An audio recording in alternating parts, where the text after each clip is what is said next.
Bismillahirrahmanirrahim. Assalamualaikum warahmatullahi wabarakatuh. Selamat pagi semuanya. Salam sejahtera bagi kita semua. Di sini kami sebagai kelompok 6 akan membahas materi mengenai pelayanan kesehatan masyarakat. Tujuan pembuatan video presentasi kali ini untuk memenuhi tugas mata kuliah dasar manajemen kesehatan dengan dosen pengampu Ibu Nung Nur Aisyah, MSI.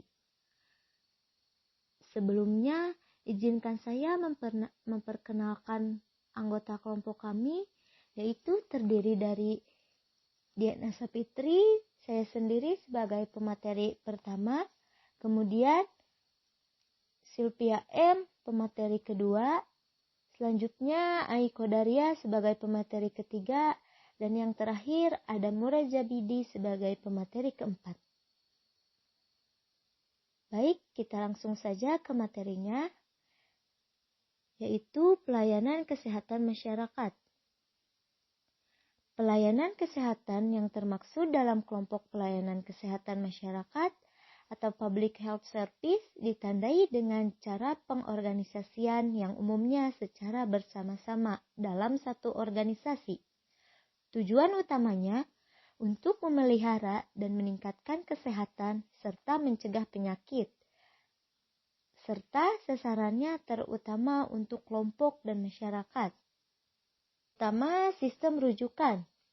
Sistem rujukan kesehatan di Indonesia telah dirumuskan dalam Permenkes nomor 1 tahun 2012. Sistem rujukan pelayanan kesehatan merupakan penyelenggaraan pelayanan kesehatan yang mengatur pelimpahan tugas dan tanggung jawab timbal balik pelayanan kesehatan secara timbal balik, baik vertikal maupun horizontal. Sederhananya, sistem rujukan mengatur dari mana dan harus kemana seseorang dengan gangguan kesehatan tertentu memeriksa keadaan sakitnya. Pelaksanaan sistem rujukan di Indonesia telah diatur dengan bentuk bertingkat atau berjenjang, yaitu pelayanan kesehatan tingkat pertama, kedua, dan ketiga, di mana dalam pelaksanaannya tidak berdiri sendiri-sendiri, namun berada di suatu sistem dan saling berhubungan. Apabila pelayanan kesehatan primer tidak dapat melakukan tindakan medis tingkat primer, pelayanan kesehatan primer menyerahkan tanggung jawab tersebut ke tingkat pelayanan di atasnya. Demikian seterusnya. Apabila seluruh faktor pendukung seperti pemerintah, teknologi, atau transportasi terpenuhi, maka proses ini akan berjalan dengan baik dan masyarakat awam akan segera tertangani dengan tepat. Jenis rujukan secara konseptual menyangkut hal-hal sebagai berikut. Yang pertama, ada rujukan medik. Dalam rujukan medik, ada konsultasi penderita untuk keperluan diagnostik, yaitu pengobatan, tindakan operasi, dan lain-lain. Kemudian ada pengiriman bahan atau spesimen untuk pemeriksaan laboratorium. Yang lebih lengkap di sini maksudnya pemeriksaan laboratorium yang lebih lengkap. Kemudian ada mengirim tenaga yang lebih kompeten atau ahli untuk mutu pelayanan pengobatan. Yang kedua, ada rujukan kesehatan yang bersifat preventif dan promotif, antara lain ada survei epidemiologi dan pemberantasan penyakit. Yang kedua, ada pemberian pangan atas terjadinya kelaparan di suatu wilayah. Yang terakhir, pendidikan penyebab keracunan. Bantuan teknologi penanggulangan keracunan dan bantuan obat-obatan atas terjadinya keracunan massal. Kemudian ada saran dan teknologi untuk penyediaan air bersih atas masalah kekurangan air bersih bagi masyarakat umum. Yang terakhir, pemeriksaan spesimen air di laboratorium kesehatan, dan lainnya. Kemudian ada rujukan vertikal dari tingkat pelayanan yang rendah ke tingkat lebih tinggi. Yang pertama, pasien membutuhkan pelayanan kesehatan spesialistik atau subspesialistik. Yang kedua, perujuk tidak dapat memberikan pelayanan kesehatan sesuai dengan kebutuhan pasien karena keterbatasan fasilitas, peralatan, atau ketenagaan. Baik, kita lanjut ke materi kedua.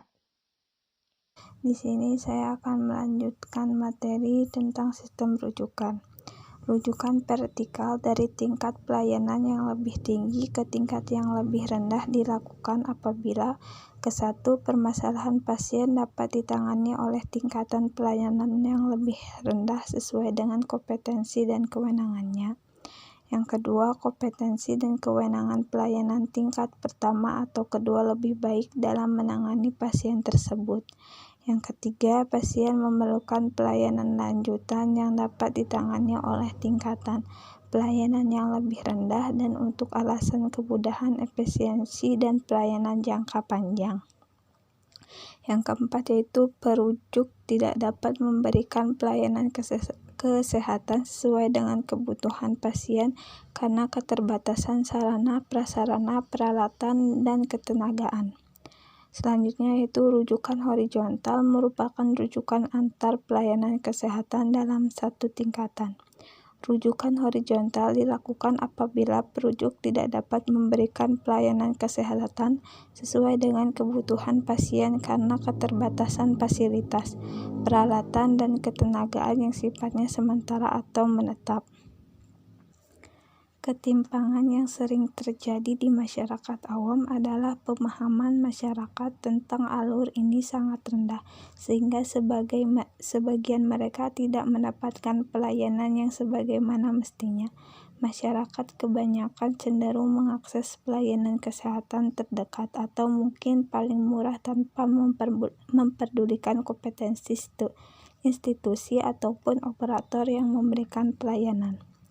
Manfaat sistem rujukan. Adapun manfaat dari sistem rujukan yaitu ke-1 dari sudut pemerintah sebagai penentu kebijakan.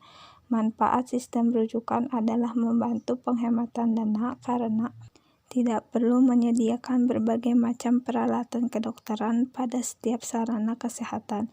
Memperjelas sistem pelayanan kesehatan karena terdapat hubungan kerja antara berbagai sarana kesehatan yang tersedia, memudahkan pekerjaan administrasi terutama pada aspek perencanaan. Yang kedua, dari sudut masyarakat sebagai pengguna jasa pelayanan. Manfaat sistem rujukan adalah meringankan biaya pengobatan karena dapat dilihat dari pemeriksaan yang sama secara berulang-ulang. Mempermudah masyarakat dalam mendapatkan pelayanan karena telah diketahui dengan jelas fungsi dan wewenang setiap sarana pelayanan kesehatan. Dari sudut kalangan kesehatan, yang ketiga yaitu dari sudut kalangan kesehatan sebagai penyelenggaraan pelayanan kesehatan. Manfaat sistem rujukan adalah memperjelas jenjang karir tenaga kesehatan dengan berbagai akibat positif lainnya, seperti semangat kerja, ketekunan, dan dedikasi. Yang keempat yaitu membantu peningkatan pengetahuan dan keterampilan, yaitu kerjasama yang terjalin mempermudah atau meringankan beban tugas karena setiap sarana kesehatan mempunyai tugas dan kewajiban tertentu.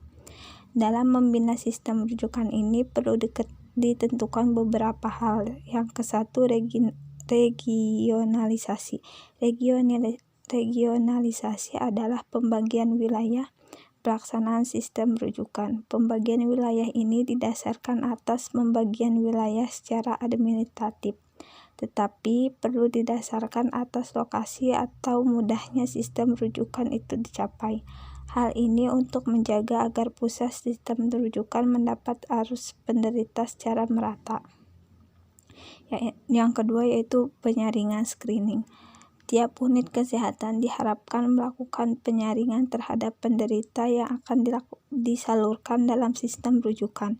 Penderita yang dapat melayani oleh unit kesehatan tersebut tidak perlu dikirim ke unit lain yang lebih mampu. Yang ketiga yaitu kemampuan unit kesehatan dan petugas. Kemampuan unit kesehatan tergantung pada macam petugas dan peralatannya. Walaupun demikian, diharapkan mereka dapat melakukan keterampilan tertentu. Selanjutnya yaitu pelayanan rawat jalan dan rawat inap. Pelayanan rawat jalan adalah salah satu bentuk dari pelayanan kedokteran. Secara sederhana, yang dimaksud dengan pelayanan rawat jalan adalah pelayanan kedokteran yang disediakan untuk pasien tidak dapat bentuk rawat inap. Pelayanan rawat jalan adalah salah satu bentuk dari pelayanan kedokteran. Secara sederhana, yang dimaksud dengan pelayanan rawat jalan adalah pelayanan kedokteran yang disediakan untuk pasien tidak dalam bentuk rawat inap. Pelayanan rawat jalan ini termasuk tidak hanya yang diselenggarakan oleh sarana pelayanan kesehatan yang telah lazim dikenal di rumah sakit atau klinik, tetapi juga diselenggarakan di rumah pasien serta di rumah perawatan. Bentuk pertama dari pelayanan rawat jalan adalah diselenggarakan oleh klinik yang ada kaitannya dengan rumah sakit. Jenis pelayanan rawat jalan di rumah sakit secara umum dapat dibedakan menjadi 4 macam, yaitu yang ke-1, pelayanan gawat darurat atau emergency service, yakni untuk menangani pasien yang butuh pertolongan segera dan mendadak. Yang kedua yaitu pelayanan rawat jalan paripurna, comprehensive hospital outpatient service, yakni yang memberikan pelayanan kesehatan paripurna sesuai dengan kebutuhan pasien. Yang ketiga yaitu pelayanan rujukan, referral service, yakni hanya melayani pasien-pasien rujukan atau sarana kesehatan lain, biasanya untuk diagnosis atau terapi, sedangkan perawatan selanjutnya tetap ditangani oleh sarana kesehatan yang merujuk. Yang keempat yaitu pelayanan bedah jalan ambulatory surgery service, yakni memberikan pelayanan bedah yang dipeluangkan pada hari yang sama. Rawat inap atau opname adalah sistem yang berarti proses perawatan pasien oleh tenaga kesehatan profesional akibat penyakit tertentu, di mana pasien diinapkan di suatu ruangan di rumah sakit. Pelayanan rawat inap adalah pelayanan terhadap pasien masuk rumah sakit yang menempati tempat tidur, perawatan untuk keperluan observasi, diagnosa, terapi, rehabilitasi medik, dan atau pelayanan medik lainnya. Pasien yang masuk pada pelayanan rawat inap akan mengalami tingkat proses transformasi, yaitu ke-1 tahap admission, yaitu pasien dengan penuh kesabaran dan keyakinan dirawat tinggal di rumah sakit. Yang kedua yaitu tahap diagnosis, yaitu pasien diperiksa dan ditegakkan diagnosisnya. Tahap treatment, yaitu berdasarkan diagnosis pasien dimasukkan dalam bentuk perawatan dan terapi. Selanjutnya yaitu tahap intervention, yaitu secara kontinu diobservasi dan dibandingkan pengaruh serta respon pasien atas pengobatan. Yang terakhir yaitu tahap kontrol, yaitu setelah dianalisis kondisinya, pasien dipeluangkan pengobatan diubah atau diteruskan, namun dapat juga kembali ke proses untuk diagnosis ulang.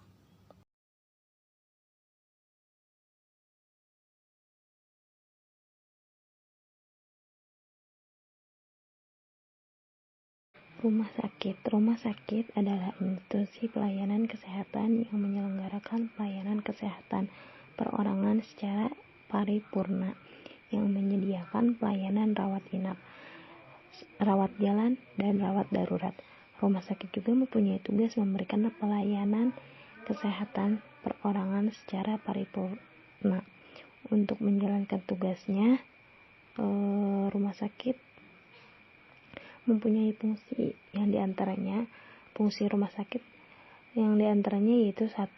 Penyelenggaraan pelayanan, pengobatan, dan pemulihan kesehatan sesuai dengan standar pelayanan rumah sakit. Yang kedua, pemeliharaan dan peningkatan kesehatan perorangan melalui pelayanan kesehatan. Yang ketiga, penyelenggaraan pendidikan dan pelatihan sumber daya manusia. Yang terakhir, penyelenggaraan penelitian dan pengembangan serta penapisan teknologi bidang kesehatan. Adapun juga rumah sakit umum menyelenggarakan 1. Pelayanan medis, yang kedua pelayanan dan asuhan keperawatan, dan yang ketiga pelayanan penunjang medis dan non-medis, yang keempat pelayanan kesehatan kemasyarakatan dan rujukan, yang kelima pendidikan, penelitian, dan pengembangan, dan yang terakhir yaitu administrasi umum. Adapun kriteria rumah sakit yang diantaranya memiliki beberapa bagian. Yang ke-1 berdasarkan kepemilikan, ada bagian rumah sakit pemerintah dan rumah sakit swasta. Yang kedua berdasarkan jenis pelayanan yang diantaranya ada rumah sakit umum dan rumah sakit khusus. Yang terakhir berdasarkan afiliasi pendidikan yang terbagi menjadi 2, yaitu rumah sakit pendidikan dan non-pendidikan. Adapun di sini puskesmas. Puskesmas didefinisikan sebagai fasilitas pelayanan kesehatan yang menyelenggarakan upaya kesehatan masyarakat dan upaya kesehatan perorangan tingkat pertama dengan lebih mengutamakan upaya promotif dan preventif. Pembangunan kesehatan yang diselenggarakan di puskesmas bertujuan untuk mewujudkan yang pertama, masyarakat memiliki perilaku sehat yang meliputi kesadaran, kemauan, dan kemampuan hidup sehat. Yang kedua, masyarakat mampu menjangkau pelayanan kesehatan bermutu hidup dalam lingkungan sehat. Yang ketiga, masyarakat memiliki derajat kesehatan yang optimal, baik individu, keluarga, kelompok, dan masyarakat. Prinsip penyelenggaraan puskesmas meliputi paradigma sehat, pertanggungjawaban wilayah, kemandirian masyarakat, pemerataan teknologi tepat guna, keterpaduan, dan kesinambungan. Selanjutnya, puskesmas mempunyai tugas yaitu untuk melaksanakan kebijakan kesehatan untuk mencapai tujuan pembangunan kesehatan di wilayah kerjanya dalam rangka mendukung terwujudnya kecamatan sehat. Dalam melaksanakan tugasnya, puskesmas menyelenggarakan fungsi. Yang pertama, penyelenggaraan UKM tingkat pertama di wilayah kerjanya. Yang kedua, penyelenggaraan UKP tingkat pertama di wilayah kerjanya. Dalam menyelenggarakan fungsinya, puskesmas berwenang untuk pertama, melaksanakan perencanaan berdasarkan analisis masalah kesehatan masyarakat dan analisis kebutuhan pelayanan yang diperlukan. Yang kedua, melaksanakan advokasi dan sosialisasi kebijakan kesehatan. Yang ketiga, melaksanakan komunikasi, informasi, edukasi, dan pemberdayaan masyarakat dalam bidang kesehatan. Yang keempat, menggerakkan masyarakat untuk mengidentifikasi dan menyelesaikan masalah kesehatan pada setiap tingkat perkembangan masyarakat yang bekerja sama dengan sektor lain terkait. Yang kelima, melaksanakan pembinaan teknis terhadap jaringan pelayanan dan upaya kesehatan berbasis masyarakat. Yang keenam, melaksanakan peningkatan kompetensi sumber daya manusia puskesmas. Yang ketujuh, memantau pelaksanaan pembangunan agar berwawasan kesehatan. Yang kedelapan, melaksanakan pencatatan, pelaporan, dan evaluasi terhadap akses, mutu, dan cakupan pelayanan kesehatan.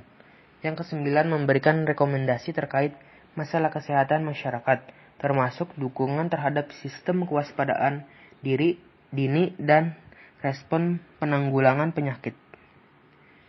Sekian saja presentasi yang dapat kelompok kami sampaikan.